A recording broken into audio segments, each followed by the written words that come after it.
Alors, vous avez récupéré votre capitaine Kalidou Koulibaly, disputé en match officiel depuis le 1er décembre à Naples, si je me trompe.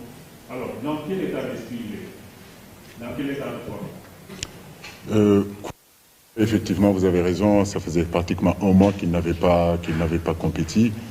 Il est arrivé en sélection le 27 décembre. Donc il a pu vraiment bien travailler avec notre préparateur physique pendant 10 jours. Arrivé ici, malheureusement, il a été testé positif au coronavirus. Mais en réalité, il n'avait pas des symptômes qui lui empêchaient de s'entraîner, des symptômes qui lui empêchaient d'être sur le terrain.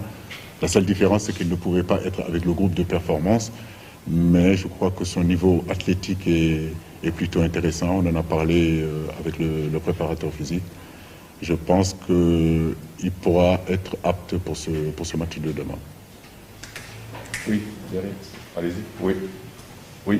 Merci. Aliou, vous avez pu récupérer tout malade blessé pour ce match? Pardon? Vous avez pu récupérer tout blessé pour ce match? Oui, on a récupéré pratiquement tout le monde, alhamdoulilah. Donc on est au complet aujourd'hui. Oui. Oh, allez-y. Nous avons constaté depuis quelques matchs que les défenseurs sénégalais, je parlais de Kalidou Koulibaly et Abou Cissé, préfèrent le jeu long. C'est un choix du coach ou bien c'est personnel? Je pense que verticaliser fait partie aujourd'hui du football africain. J'essaye de leur faire comprendre aussi qu'il faut trouver le juste milieu. Aujourd'hui, nous avons des joueurs, on sait qu'offensivement, qui sont capables de faire la différence et que l'objectif, c'est aussi de leur amener le ballon. Moi, je ne prône pas un football trop latéral. Je veux vraiment que le jeu aille de l'avant. Mais comme je dis aussi, la réflexion du joueur est importante aussi d'avoir cet équilibre-là entre pouvoir verticaliser et ne pas verticaliser. Je crois que ce qui est important, c'est qu'il trouve le juste milieu et pouvoir s'appliquer techniquement. Mais il n'y a pas de consigne de demander à mon équipe ou à mes joueurs de jeter le ballon. Ça, il n'y a pas ce consigne-là. Abdou, il est là, c'est un défenseur. Mais tant qu'on peut construire, préparer et puis verticaliser, ça me va très bien. Oui, derrière, juste derrière. Merci, Ronzi, RSI, Malgré Sport Info, Aliou, on sait que depuis le départ, ça a été un peu de souci pour les Lions de la Teranga. S'il fallait donc faire un bilan technique de vos performances jusqu'ici, est-ce que... Je vous entends très mal, excusez-moi. Un peu plus fort, s'il vous plaît. On sait que jusqu'à présent, ça a été très difficile pour vous depuis le départ. Alors, s'il fallait faire un bilan technique en tant que sélectionneur de cette équipe, est-ce que vous pouvez dire que le jeu produit par vous jusqu'à présent rentre véritablement dans les objectifs que vous avez fixés avant la compétition? Bonne question. Si vous me posez cette question-là, je vous dirais que non. Encore, je le dis, ça fait plus de 2 ans ou 3 ans aujourd'hui que nous sommes en train de travailler à avoir une équipe compétitive pour cette CAN-là. On est allé chercher des joueurs là où ça nous manquait pour renforcer l'équipe. Au niveau du jeu, c'est sûr et certain que vous perdez aussi certains joueurs, il est évident de mettre en place un collectif bien huilé. L'équipe du Sénégal a beaucoup changé, je l'ai dit encore par rapport au dernier match contre le Congo, où on a perdu Ismaël Assar, où on a perdu Krépin Diatta. Là, sur nos premiers matchs, vous voyez, Edouard n'est pas là, Koulibaly n'est pas là, Ghana, on l'a perdu. Donc c'est vrai que c'est difficile de trouver à un moment donné une cohérence dans le jeu par rapport à ces joueurs qui avaient l'habitude de faire pratiquement 3-4 matchs ensemble. Donc ça a été un recommencement avec de nouveaux joueurs qu'il faut motiver, qu'il faut encourager, qu'il faut donner aussi cette expérience-là du haut niveau qui n'ont peut-être pas par rapport à d'autres qui avaient l'habitude de jouer. Mais vous avez raison, au niveau du jeu, il n'y a pas à se cacher. On peut s'améliorer, vu la qualité individuelle, la qualité intrinsèque que nous avons par rapport aux joueurs. oui, on peut s'améliorer, mais je n'ai pas d'inquiétude là-dessus. Je sais que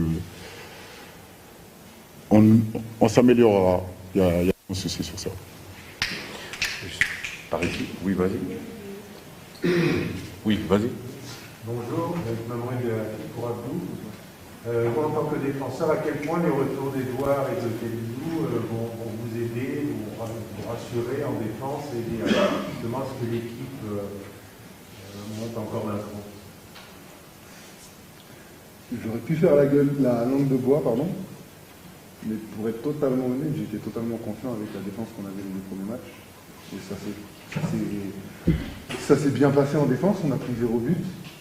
Maintenant, forcément, c'est un gain de qualité, parce qu'on a un potentiel ballon d'or avec Edouard, et le ministre de la Défense qui revient avec Kalidou.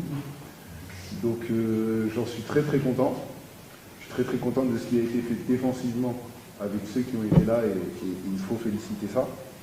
Donc on est sûr de nos forces défensivement, content de les retrouver, content qu'ils puissent s'entraîner, ça fait vraiment plaisir. Et maintenant on va y aller tous ensemble, on est au complet derrière et c'est parti.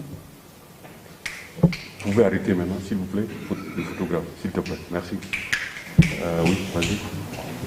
Bonjour, Mohamed Moustapha Gaye, journaliste de la Dakaractu. Coach, qu'en est-il réellement de la situation de Pape Alassane Gueye? On sait tous qu'il y a eu ce litige entre l'OM et Watford. Il y a eu des sanctions qui ont été prononcées à son endroit. Aujourd'hui, est-ce que vous avez des certitudes par rapport à sa participation à cette Coupe d'Afrique ou bien on se dirige vers un forfait de parcours? Non, pas de forfait pour l'instant. Normalement, on aura plus d'informations d'ici ce soir, voire demain matin. Nous avons espoir parce que Pape, c'est la qualité, c'est un garçon formidable. Et aujourd'hui, venir à cette CAN-là et ne pas pouvoir les disputer, c'est vraiment cruel pour lui. En tout cas, j'espère qu'on aura une bonne nouvelle pour lui et pour l'équipe nationale du Sénégal. Babacar, c'est bon? Oui, pour le coach ou le joueur, aujourd'hui c'est...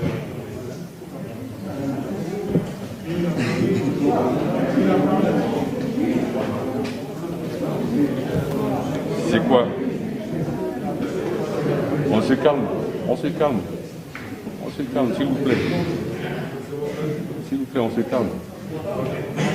Ok? C'est bon, on peut se calmer un peu. Aujourd'hui, il y aura la remise du prix The Best au niveau de la FIFA. Est-ce que vous allez suivre ça dans une manière particulière? Et surtout, qu'est-ce que ça pourrait représenter que Edouard Mendy soit élu meilleur gardien? Je réponds ou... Je pose que des questions à vous, je réponds. Je serais content. Je serais content. Je pense qu'il mérite un trophée cette année. Honnêtement, pour avoir joué la Ligue des Champions et donc avoir suivi tous les matchs, il a été surperformant. Donc je pense vraiment qu'il méritait un rôle.